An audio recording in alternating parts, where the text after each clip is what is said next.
Why is Persida Acosta humble enough to go in places like Divisoria, buying, household stuff?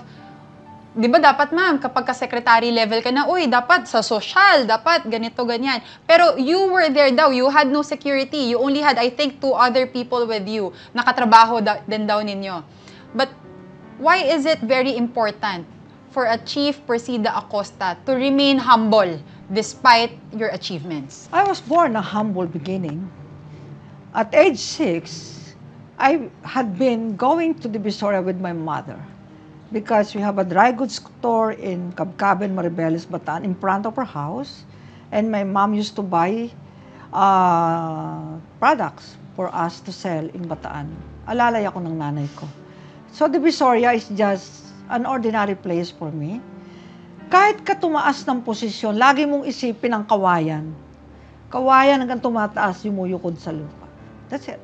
Sino ka? Pag nawala ka na sa pwesto, wala ka na. Yung ibang kaibigan mo, iiwan ka. Ang matitira lang talaga true friends mo. Narinig ko yan sa ibang mga tumanda na.